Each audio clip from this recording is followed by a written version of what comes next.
భగవద్గీత 18 అధ్యాయాలు 700 శ్లోకాలతో కూడి ఉన్న జ్ఞాన మార్గదర్శిని.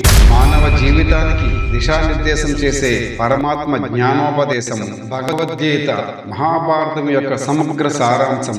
భక్తుడైన అర్జునునకు అందించిన భగవానుడి దివ్యోపదేశమే గీతా సారాంశం. కురుక్షేత్ర సంగ్రామం జరగకూడదని, సహోదరుల మధ్య రక్తపాతం ఉండకూడదని శ్రీకృష్ణుడు అన్ని విధాలా యత్నించాడు. ధర్మం నిలవాలని, శాంతి సుస్థిరం కావాలని, రాజ్యం కంటే నీతి మిన్నని ఎన్నో సందర్భాలలో చెబుతూ శాంతి సందేశాలు పంపించాడు. కానీ ఆ మహానుభావుని ప్రయత్నములు వ్యర్థములాయను. అటు పిమ్మట శ్రీకృష్ణుడు పార్థునకు సారథి అయి నిలిచెను.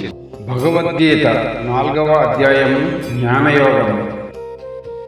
దేవాది దేవుడైన శ్రీకృష్ణ భగవానుడు ఇట్లు పలికెను: నేను నాశములేని ఈ సనాతనమైన యోగ శాస్త్రమును సూర్య భగవానుడైన వివస్వానుడికి ఉపదేశించితిని. అతను మనువుకి, మనువు ఇక్ష్వాకునికి ఉపదేశించెను. ఓ శత్రువులను జయించేవాడా, రాజర్షులు ఈ విధముగా యోగశాస్త్రమును పరంపరలో పొందినారు. కానీ కాలగమనంలో క్షీణించిపోయినది. అదే ప్రాచీనమైన పరమ రహస్యమైన ఈ యోగ విజ్ఞాన శాస్త్రమును నేను నీకు ఈ రోజు తెలియజేస్తున్నాను.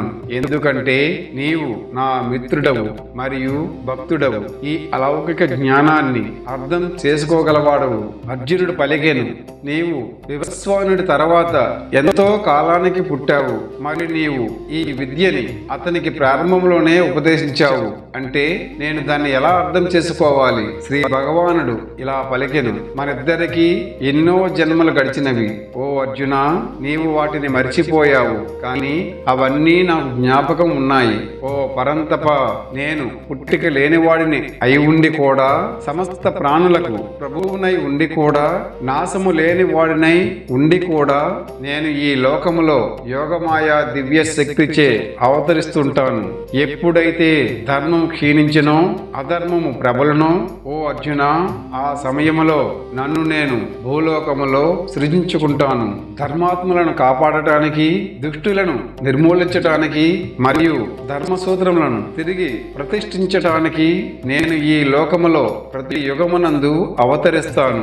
నా యొక్క జన్మ మరియు కర్మల దివ్య స్వభావాన్ని ఎవరైతే అర్థం చేసుకుంటారో, ఓ అర్జున, వారు తమ దేహం విడిచిపెట్టిన తరువాత తిరిగి జన్మనెత్తవలసిన అవసరం లేదు. వారు నా నిత్య శాశ్వత ధామానికే వస్తారు. మమకారాశక్తి, భయము మరియు క్రోధములు లేకుండా ఉండి, నాయందే సంపూర్ణంగా స్థితులై ఉండి నన్నే ఆశ్రయించి ఎంతో మంది ఇంతకు పూర్వం నా గురించిన జ్ఞానంచే పవిత్రులైనారు.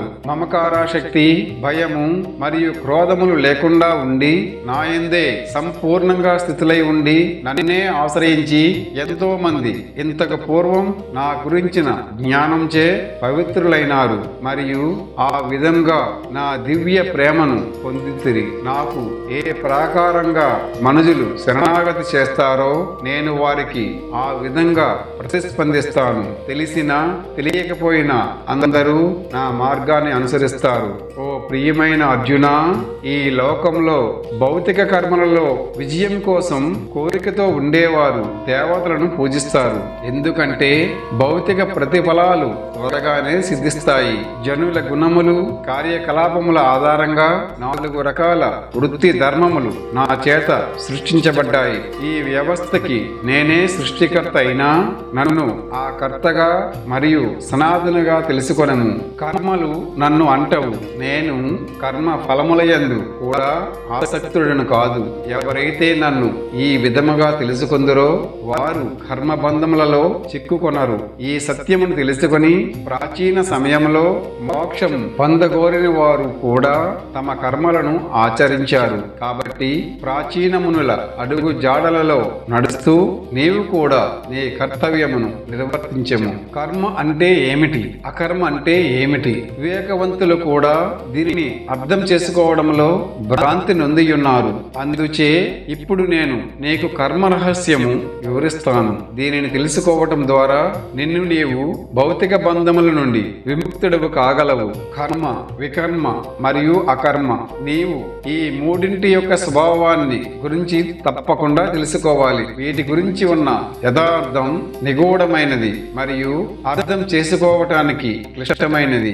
ఎవరైతే అకర్మయందు కర్మను మరియు కర్మయందు అకర్మను దర్శించుదురో వారు మానవులలో నిజమైన బుద్ధిశాలురు మరియు వారి సమస్త కర్మలలో ప్రావీణ్యులు.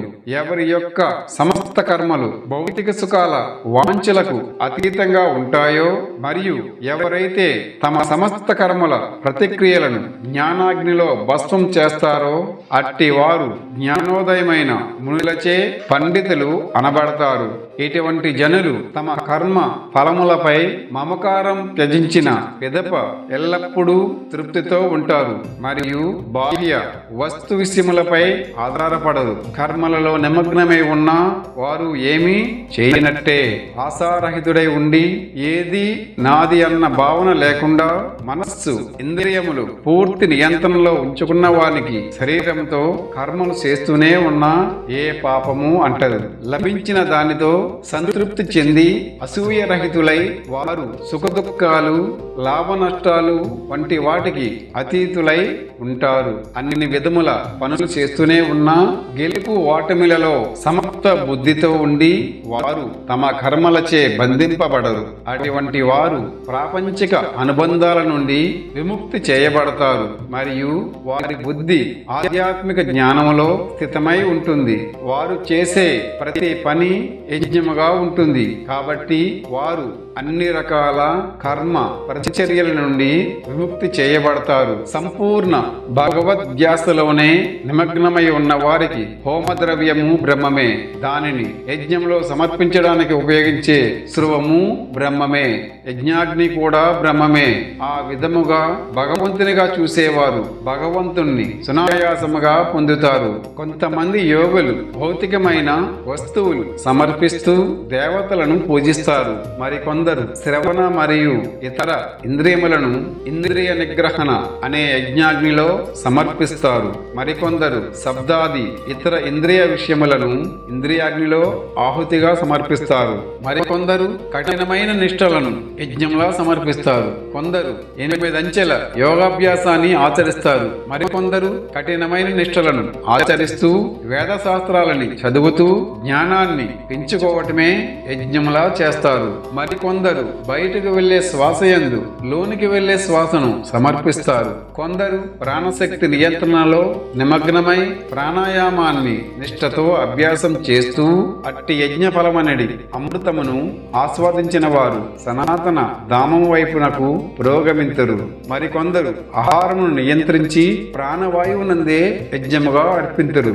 ఓ కురువంశ శ్రేష్ఠుడా, యజ్ఞమును నిర్వహింపకుండా ఎవరునూ ఈ లోకమున గాని ఈ జన్మమునందు గాని ఆనందముగా జీవింపలేరు. అట్టి ఎడ ఇక తరువాతి జన్మమును గూర్చి వేరుగా చెప్పనేలా. ఓ కురువంశ శ్రేష్ఠుడా, యజ్ఞము యొక్క రహస్యము తెలిసిన వారు దానిని ఆచరించి అమృతతుల్యమైన దాని అవశేషము స్వీకరించి పరమ సత్యము దిశగా పురోగమిస్తారు. ఏ విధమైన యజ్ఞము చేయని వారు ఈ లోకములో గాని పరలోకములో గాని ఎటువంటి సుఖమును పొందజాలరు. ఇలాంటి వివిధ రకాల యజ్ఞములు అన్నీ వేదములయందు వివరించబడ్డాయి. అవి విభిన్న రకాల పనుల నుండి ఉద్భవించినవి అని తెలుసుకొనుము. ఈ జ్ఞానమే నీ యొక్క భౌతిక బంధ కుముడిని ఖండించి వేస్తుంది. ఓ శత్రువులను లోపరుచుకునేవాడా, ఓ పరంతప జ్ఞాన యజ్ఞము ద్రవ్య యజ్ఞము కంటేను మహత్తరమైనది. ఓ పార్థ, కర్మయజ్ఞములన్నీయును చివరికి దివ్య జ్ఞానమునందే పరిసమాప్తి నందును. ఆధ్యాత్మికాచార్యుని సమీపించి సత్యము నెరుగుట కొరకై ప్రయత్నించము. వినయపూర్వకముగా ప్రశ్నించి అతనికి సేవ చేయము. ఆత్మదర్శులు తత్వమును దర్శించిన వారగుటచే నీకు జ్ఞానమును ఉపదేశింతురు. ఈ మార్గాన్ని అనుసరిస్తూ మరియు గురువు ద్వారా జ్ఞానోదయం సాధించిన పిమ్మట ఓ అర్జున, నీవు మరలా మోహంలో పడిపోవు. ఈ జ్ఞాన ప్రకాశంతో నీవు సమస్త ప్రాణుల భగవంతుని అంశములే అని, అవి నాయందే స్థితమై ఉన్నాయని ఉన్నాయని గ్రహిస్తావు. పాపాత్ములందరికంటే పరమ పాపిష్టి వారు అని పరిగణించబడిన వారు కూడా ఈ ప్రాపంచిక భవసాగరాన్ని ఆధ్యాత్మిక దివ్య జ్ఞానమనే పడవలో స్థితులై ఉండి దాటిపోవచ్చు. ఎలాగైతే ప్రజ్వలించే అగ్ని కట్టెలను ఓ అర్జున మండుచున్న అగ్ని కట్టెలను బూడిదగా చేయనట్లు జ్ఞానమనడి అగ్ని భౌతిక కర్మ ఫలములను అన్నిటినీ బూడిదగా చేసివేయును. ఈ లోకములో దివ్య ఆధ్యాత్మిక జ్ఞానము కంటే పవిత్రమనర్చేది వేరేమీ లేదు. చాలా కాలం యోగ సాధనతో అంతఃకరణ శుద్ధి సాధించిన తరువాత కాలక్రమములో ఈ జ్ఞానం సాధకుని హృదయములో పొందబడుతుంది. దివ్య జ్ఞాన తత్పరుడైన శ్రద్ధావంతుడు ఇంద్రియములను నిగ్రహించి అట్టి దివ్య జ్ఞానమును పొందుటకు అర్హుడగును. దానిని సాధించి అతడు శీఘ్రముగా పరమశాంతిని పొందును. జ్ఞానము విశ్వాసము రెండూ లేని వారు మరియు అనుమానం పడే స్వభావం కలవారు పతనమైపోతారు. విశ్వాసము లేక సందేహించే వారికి ఈ లోకములో ఇంకా పరలోకములో కూడా సుఖం ఉండదు. అపౌరుషేయములైన ఓ అర్జున, యోగాగ్నిలో కర్మలను త్యజించి జ్ఞానముతో తమ అన్ని సందేహాలను నివృత్తి చేయబడి ఆత్మ జ్ఞానమందే స్థితులైన వారిని కర్మలు బంధించవు. కాబట్టి జ్ఞానమనే ఖడ్గముతో నీ హృదయంలో జన్మించిన సందేహాలను ఖండించుము. ఓ భర్తవంశీయుడా, కర్మయోగములో స్థితుడివై ఉండుము. లెమ్ము, నీ కర్తవ్య నిర్వహణ చేయుము. అందుచే అజ్ఞానము వలన నీ హృదయమునందు కలిగిన సందేహములను జ్ఞానమనే ఖడ్గముచే ఛేదించివేయము. ఓ భరతవంశీయుడా, యోగ సమన్వితుడై యుద్ధము చేయుటకు లెమ్ము, నీ కర్తవ్య నిర్వహణ చేయము. శ్రీమద్ భగవద్గీత యందలి జ్ఞానయోగము అను 4వ అధ్యాయమునకు భక్తి వేదాంత భాష్యము సమాప్తము.